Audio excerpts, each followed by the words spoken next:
Halo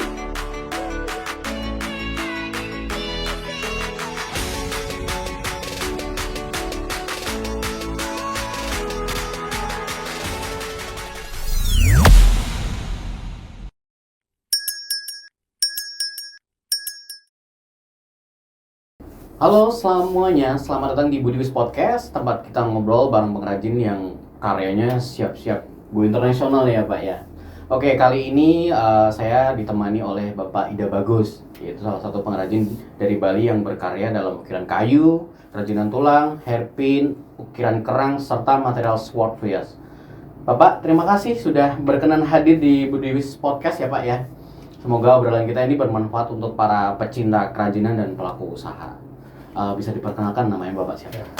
Terima kasih banyak atas undangannya Ya, Pak. Kepada saya, pihak pengrajin dan istilah kerennya artis gitulah bilang. Artisan ya. Pak, Iya. artisan. Nah, nama saya Ida Bagus Gede Hartawan. Om Swastiastu Pak. Om Swastiastu. Saya dari Tampak Siri. Itu aja yang bisa saya bilang mengenai perkenalan ini. Ya, saya sebagai penekun kerajinan, kerajinan tradisional gitu bilang ya. Ya. Sesuai dengan budaya gitu. Oke Bapak, terima kasih atas perkenalannya Bapak. Sama-sama. Mungkin nanti gini Pak sistemnya, nanti kebetulan saya kan akan melempar pertanyaan ya. Kemarin draft itu memang draft sudah saya buat, tapi pertanyaannya akan random gitu. Oke Bapak, sejak kapan nih Bapak Ida mulai menekuni kerajinan ini dan siapa yang paling berpengaruh dalam proses belajar Bapak?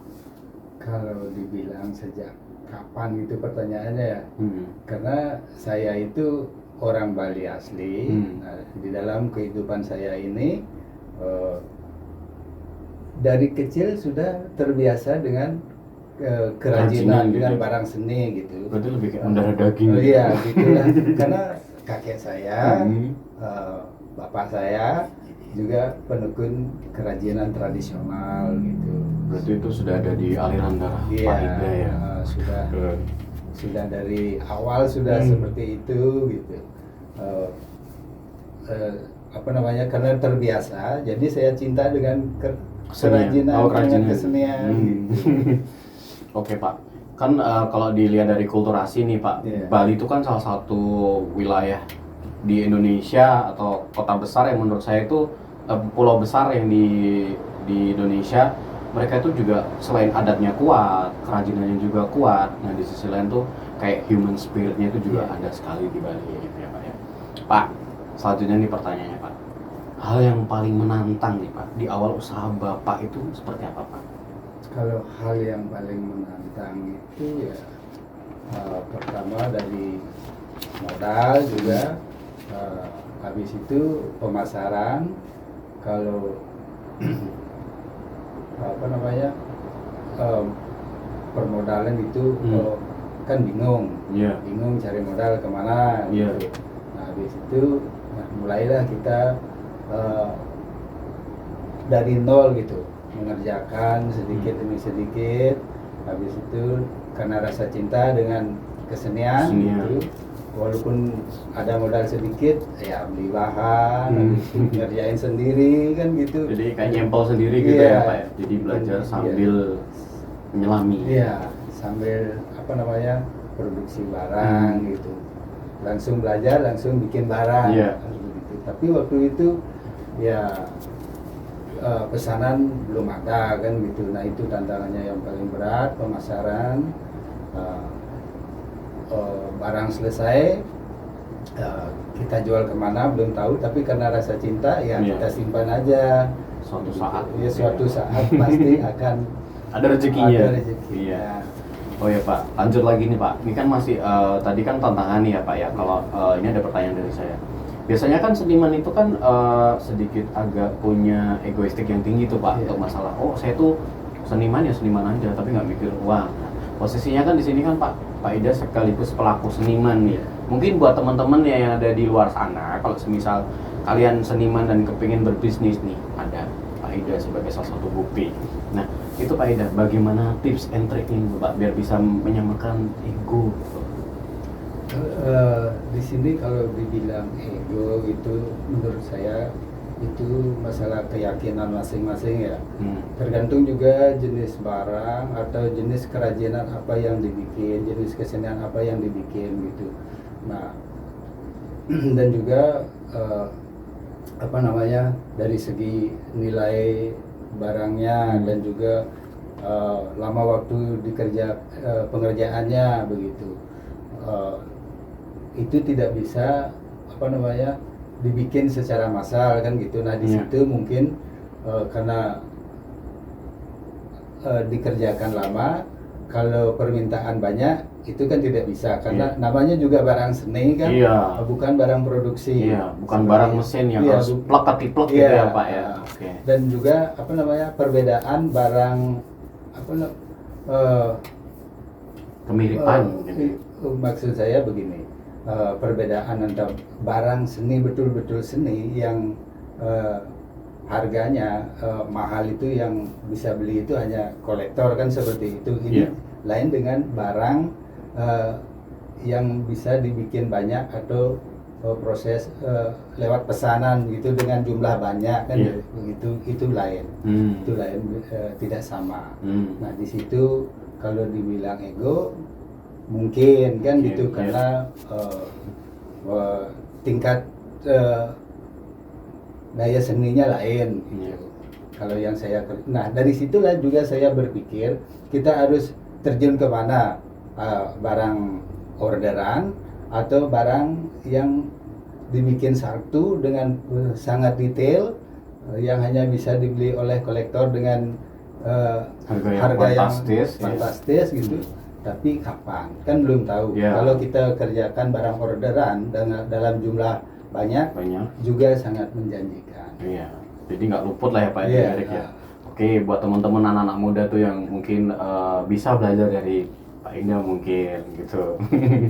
Oh ya Pak Ida, kita lanjut ke pertanyaannya Pak ya. Mungkin ini akan ada pertanyaan banyak sekali dari saya. Jadi Pak Ida siap-siap nih. Pak, kalau boleh dijelaskan sederhana nih Pak, alur proses dari bahan mentah sampai jadi produk itu biasanya bagaimana Pak? Prosesnya Pak? Kalau prosesnya dari bahan mentah sampai ke barang jadi biar bisa kita jual, kita pasarkan itu, karena saya sudah terbiasa gitu kan, tidak ada masalah kan. Nah tergantung dari segi permintaan buyer gitu. Kalau barang kayu, bahannya dari kayu gitu ya, kita pilih kayu yang berkualitas. Misalnya tamunya mau ada motif, ya kita pilih kayu yang ada motifnya, seperti itu. Kayak serat-seratnya. Iya, serat-serat kayunya seperti itu. Dan juga kalau bahan tulang ya kita pilih juga tulangnya, tulang seperti kerbau gitu kan, itu perlu dipilih juga. Dan juga tanduk gitu ya, juga pakai tanduk kerbau begitu. Kita pilih bahan yang betul-betul masih solid, jangan ada yang pecah atau sudah lapuk, itu akan sangat mempengaruhi hasil dan daya jualnya juga kan berkurang ya, seperti itu.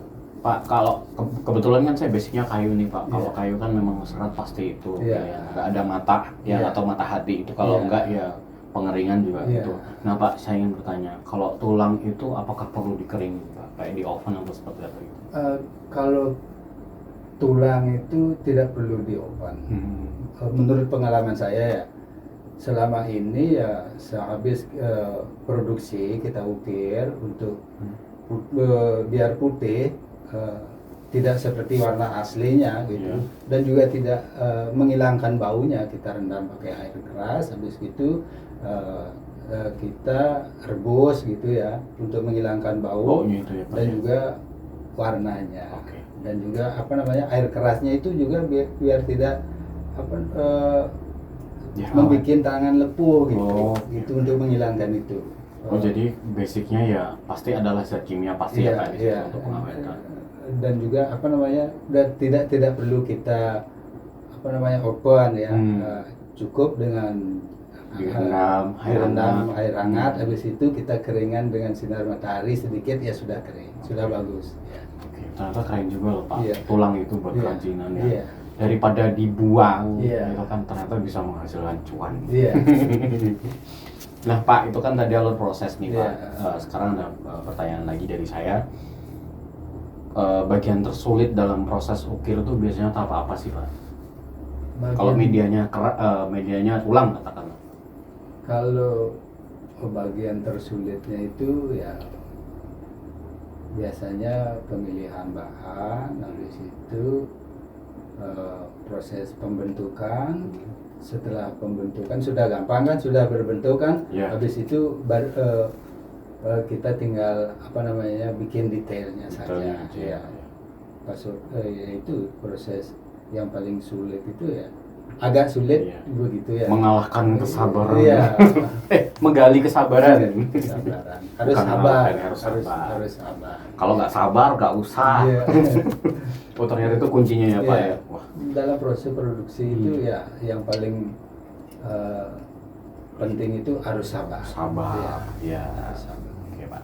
Nah, untuk finishing nih Pak, yang rapi dan tahan lama, biasanya Bapak itu yang perlu diperhatikan apa aja sih Pak biar finishingnya itu lama, terus kemudian ini juga tips buat para penonton Budivis Podcast ya Pak. Iya, Kalau iya. misalnya mereka punya barang-barang Iya. yang terbuat dari tulang, itu biasanya seperti apa Pak? Perawatannya gitu Pak. Kalau tulang itu tidak ada Treatment khusus yang spesial, tidak ada untuk perawatannya. Yang penting kita jangan taruh di tempat lembab saja. Oke. Kalau lembab dia pasti akan berjamur dan Berubah warna. warna. Iya. Sama debu ya Pak Iya, mungkin. iya. Oh. Harus kita jaga Tingkat kekeringan. tingkat kekeringan. Oh, berarti juga hampir sama ya Pak dengan kayu juga Iya, ya? kayu juga sama seperti Iya, itu. kalau Ya. mungkin kayu kan masyarakat udah banyak yang tahu. Iya. Ini kan ada sedikit hal yang menurut saya aneh dan bagus gitu Iya. kan Pak ya. Yaitu dari tulang. Oke Pak, kita lanjut ke ini Pak, pertanyaan selanjutnya. Kita kan tadi udah tulang nih Pak. Kebetulan kan saya juga ada orderan nih sama Bapak Iya. tentang hairpin. Saya Iya. juga ada pertanyaan-pertanyaan yang sudah saya buat sih Pak. Iya. Nah Pak, biasanya tuh hairpin, Ya. kalau yang nggak tahu hairpin itu tusuk konde ya guys. Nah, hairpin itu model yang paling banyak bestsellernya dari Pak Ida keluarkan itu apa Pak biasanya Pak? Model-model seperti apa Pak? Kalau hairpin yang best seller itu kayak sekarang itu ya hair stick ya, hair stick yang kaki satu itu ya. Yang Iya, ada ornamennya iya, ya Pak ya, ya? ada ornamen dari white brass, dari dari- brass ya, dari kerang- kuningan, kuningan, ya, kerang pawa iya, juga. kerang pawa, caping,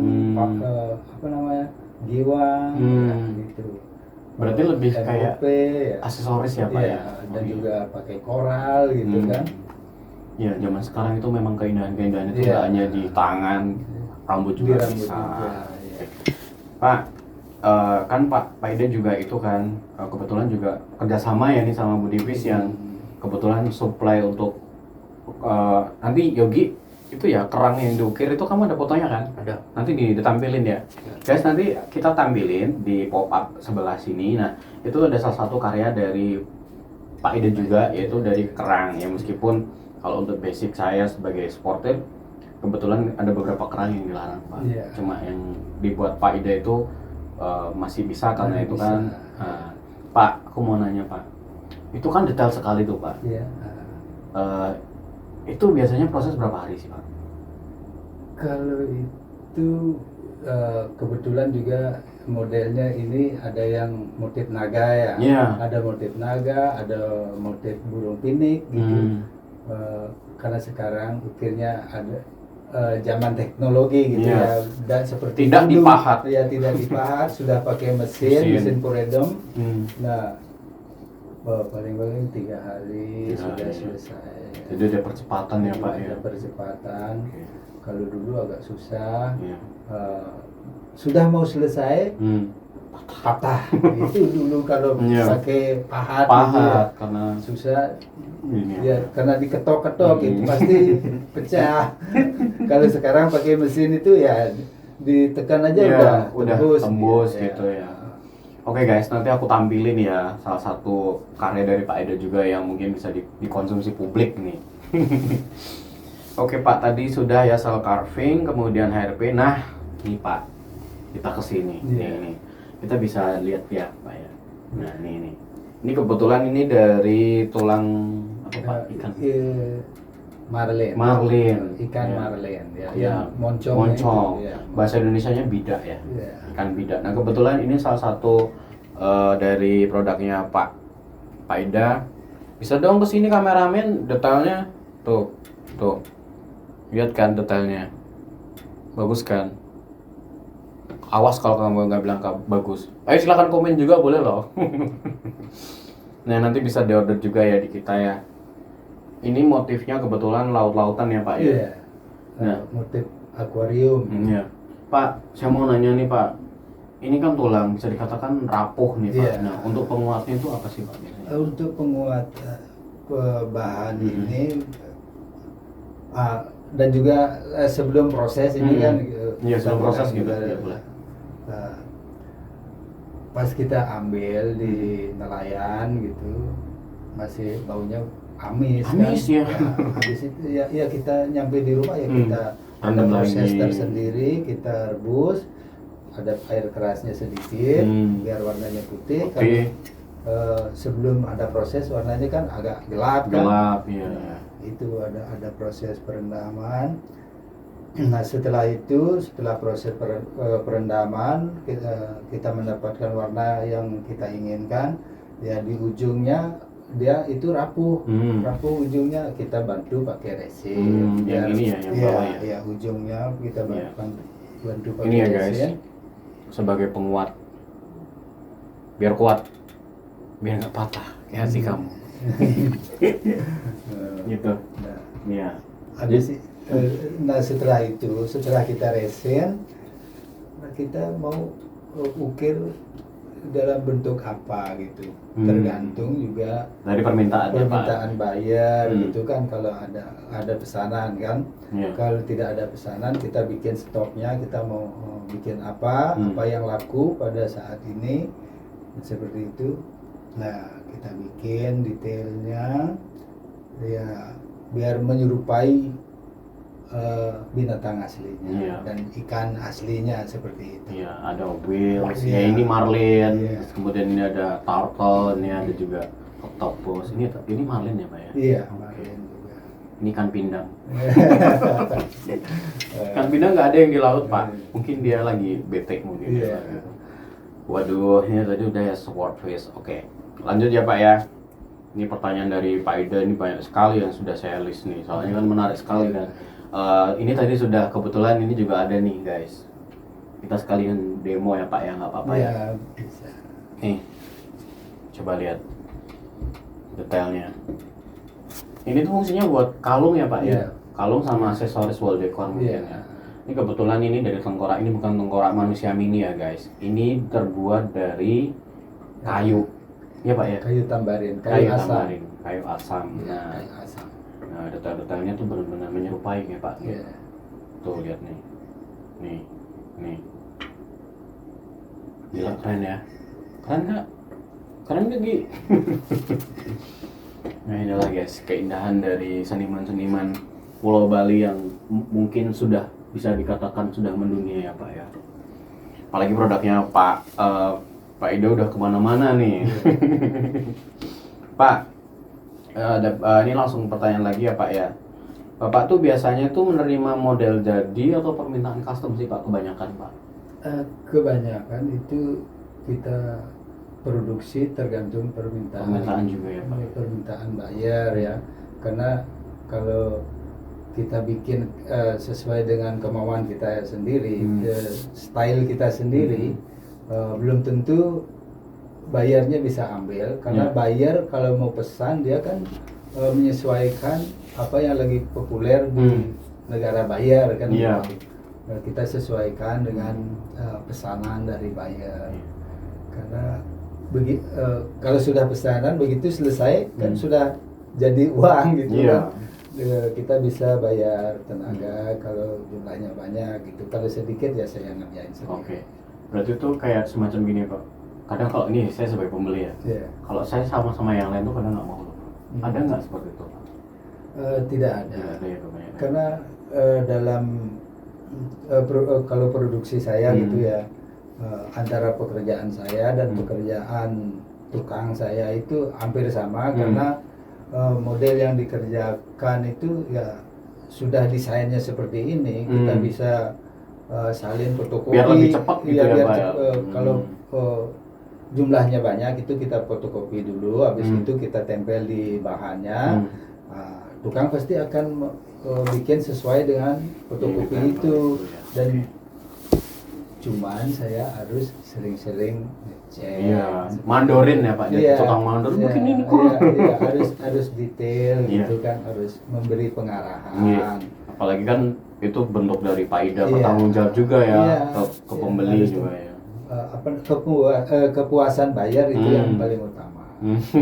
Harus dikedepankan gitu Iya, kan. benar sekali tuh Pak. Pak, pertanyaan lagi nih Pak. Untuk menjaga konsistensi kualitas saat pesanan meningkat nih, Iya, iya. biasanya Bapak tuh menerapkan sistem kerja seperti apa sih Pak? Kalau ini contoh kasus nih, Iya. Pak, saya mau order 1000 pieces dalam waktu 3 bulan. Kalau seperti itu modelnya, sedangkan harus sesuai dengan contoh yang Iya. yang kita kasih kan gitu, harus sesuai contoh yang dikasih sama bayar kan gitu. Nah, kebetulan di daerah saya itu Tambak Siring masih banyak pengrajin kan gitu. Saya tahu orang-orangnya, orang mana yang bisa mengerjakan seperti permintaan bayar kan gitu. Nah, karena kalau barang yang bisa diproduksi banyak itu pasti barang pasaran kan Iya. gitu, bukan barang Yang custom rumit gitu ya? rumit, bukan super detail gitu kan. Nah, kita mensiasati, nah kayak Marlin ini kita fotokopi, habis itu kita tempel di bahannya, kita memberi pengarahan ke tukang. Saya tidak kerja lagi, saya berada dalam posisi sebagai pengawas seperti itu. Tetap ya mandor. Iya, seperti mandor gitu lah, kerennya kan. Iya. Biar sesuai jalur lah ya Pak. Iya, harus diawasi setiap saat kan. Iya. Begitu yang paling penting itu adalah bentuk kan.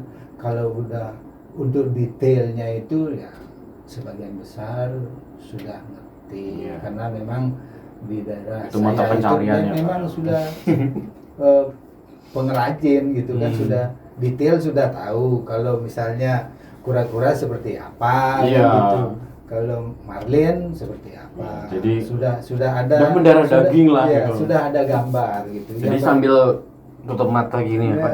kalau seperti itu juga Enggak, itu cuma perumpamaan sih Iya. Pak. Bercanda Pak. Iya, nggak apa-apa. Biar awet muda. Iya, Walaupun harus, Pak. masih muda kan. Enggak sih Pak, saya kebetulan sudah 30 lebih Pak, mendekati yang keempat saya Pak. Mendekati. Tapi nggak apa-apa Pak. Kalau saya sudah setengah abad. Ya, tapi kan masih kelihatan muda Pak. Ya, setengah. Iya, nggak ada kerutan ya. Tuh, lihat. Kalau saya udah banyak kerutan.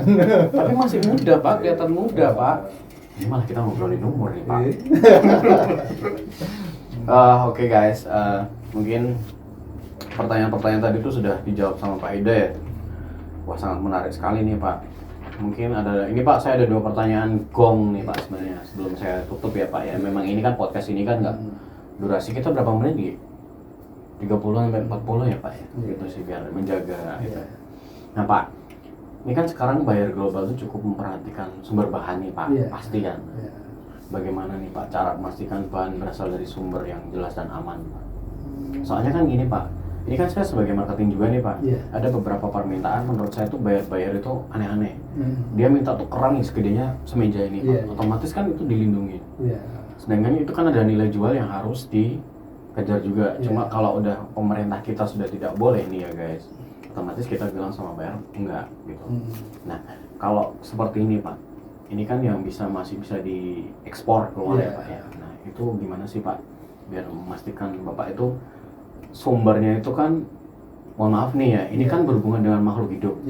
Dan satu hal lagi ya guys, mereka itu sudah benar mati secara natural, tidak dibunuh secara massal ya. Ingat ya itu ya. Nah, itu gimana sih Pak biar Bapak bisa tetap dapat suppliernya dari Bapak tuh? Triknya gimana nih Pak?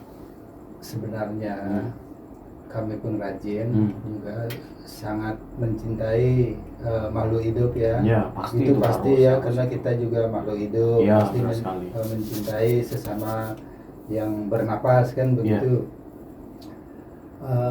Sebelum kita bikin produksi apa namanya, sebelum kita memproduksi suatu barang itu yang pertama kita pikirkan adalah bahan kan, dari mana asal bahan itu kan gitu. Nah seperti Marlin ini, kalau dibilang makhluk hidup kita cinta ya cinta karena kita dapat apa namanya, karena banyak ada stoknya gitu, banyak ada stoknya daripada tidak dipakai, daripada kebuang, daripada dibakar, ya kita manfaatkan. Begitu jadi kerajinan yang indah, ada yang suka, habis itu dipajang. Secara tidak langsung kita memberikan apresiasi sebenarnya, menghargai binatang itu sendiri ketimbang dibakar tanpa bekas. Seperti itu. Bisa dijadikan hiasan. Iya, bisa dijadikan hiasan. Kalau misalnya dia masih apa namanya, anggaplah dia punya roh kalau di sini. Pasti dia akan bersemayam. Dia juga, wah aku bermanfaat nih buat para manusia. Ya, seperti itu. Jadi dia itu tidak sia-sia kan. Tapi kita bukan membunuh. Iya, itu satu ya, dicatat ya teman-teman ya. Kita bukan membunuh. Benar-benar ini bisa dikatakan tuh kayak semacam itu ya Pak ya, hasil limbah ya. Hasil limbah. Kayak, dan juga kerang juga seperti itu. Kita pakai hasil limbah. Daripada kebuang, tidak dipakai, ya kita manfaatkan untuk media seni seperti itu. Biar bermanfaat, bisa dinikmati dan seperti itu. Bisa menambah rezeki dari Tuhan Yang Maha Kuasa. Apa namanya, bisa dinikmati oleh penikmat seni. Dan juga bisa bermanfaat bagi seniman seperti itu. Dalam segi ekonomi juga ya Pak ya. Dari segi ekonomi dan juga biar apa namanya, kalau sudah bisa terjual berarti dia bisa menjalani kehidupan kan gitu. Ada yang namanya sirkulasi kehidupan. Iya, ada sirkulasi kehidupan di situ.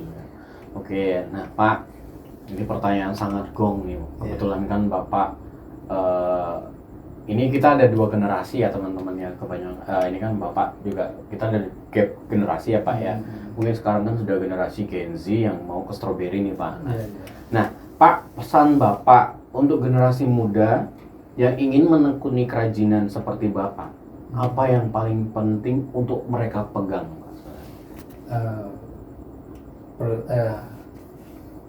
Kalau pesan-pesan saya sendiri gitu, tidak jauh dari apa yang saya alami sendiri. Apa yang kita kerjakan, cintailah sepenuh hati. Kita harus serius dan yakin seperti itu. Kalau kita yakin, pasti hasil karya kita akan ada auranya, dan bisa bermanfaat bagi orang lain, bagi penikmat seni seperti itu.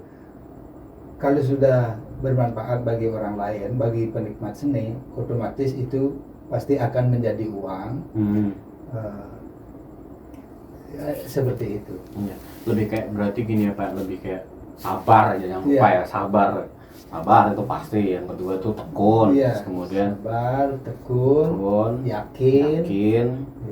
Karena hasil itu tidak jauh dari kerja keras. Tidak jauh dari kerja keras dan sabar. Iya Pak. Dan keberhasilan itu tidak semata-mata seperti kita memakan cabai, begitu dimakan akan terasa pedas. Tidak seperti itu. Kalau proses perjalanan iya. seni Iya. gitu ya, harus betul-betul yakin dan ditekuni dengan maksimal, jangan ragu-ragu. Iya, jangan ragu, jangan takut Iya. salah ya Pak. Iya, Ya? jangan takut salah. Nah seperti saya sendiri juga pas waktu belajar gitu kan, begitu mulai belajar kita tidak langsung pintar, pasti mulai dari nol Iya. dan sabar. Iya. Sabar. Oke Pak Ida, terima kasih nih Pak Ida. Ya, ini agak random sebenarnya Iya. Pak, tapi nggak apa-apa lah ya Pak ya. Iya. Oke Bapak Ida, terima kasih banyak loh Pak atas waktunya dan ilmunya juga. Iya. Semoga cerita Bapak ini bisa menginspirasi banyak orang, terutama buat generasi-generasi berikutnya. Jangan lupa ya, nih dilihat nih sosok beliau tuh, oke. Beliau itu menurut saya tuh ya, beliau itu adem banget menurut saya Pak. Saya tuh kadang kalau ngobrol sama Bapak itu jadi kayak saya sebagai saya pribadi itu kan, saya sebagai pribadi itu kayak cuawaan sebenarnya Pak. Iya. Ketika saya berhadapan dengan Pak Ida nih, aduh Don, gimana nih Don? Saya grogi Pak sebenarnya Pak. Tapi ternyata setelah kita ngobrol, ngeblank, Pak Ida orangnya asik juga ya ternyata. Oke guys, jangan lupa follow ya Instagram Budivis dan kunjungi di budivis.com. Di sana juga ada jewelry yang sudah kita paparkan tadi. Buat kamu kalau yang mau berusaha untuk jual produk ya. Jual produk yang dari kerang-kerang atau apa, bisa order ke kita, nanti langsung bisa beliau yang akan mengerjakan. Oke? Buat produk-produk kerajinan tangan yang berkualitas dari Bali, yang siap go internasional pasti tentunya dari Pak Ida juga. Nah, sampai jumpa di episode berikutnya. Sebentar. Oke Pak, mau tambahan Pak? Silahkan. Sebagai kata-kata terakhir gitu Oh, ya. ada gongnya. Dalam pembicaraan ini saya juga mungkin ada salah, iya, Pak. tidak berkenan di hati. Namanya juga manusia pasti ada salah ya. Iya, Pak. Mohon maaf yang sebesar-besarnya. Terima kasih banyak atas kesempatannya. Ya, terima kasih Pak. Ya. Matur suksma Pak. Melalui- Tahu nggak matur suksma itu artinya apa? Terima kasih. Nah. Oke, sampai jumpa di episode berikutnya. Terima kasih juga. Pak, Terima kasih. Ya. itu kan gongnya yang tadi saya bicarakan. Oke, kita ulang ya, penutup ya. Ini penutup ya guys. Sampai jumpa di episode berikutnya Budivis Podcast, tempat kita berbagi cerita, karya, dan semangat dari Bali untuk dunia. Terima kasih Pak Ida. Oke Pak Ida, terima kasih sekali Pak Ida.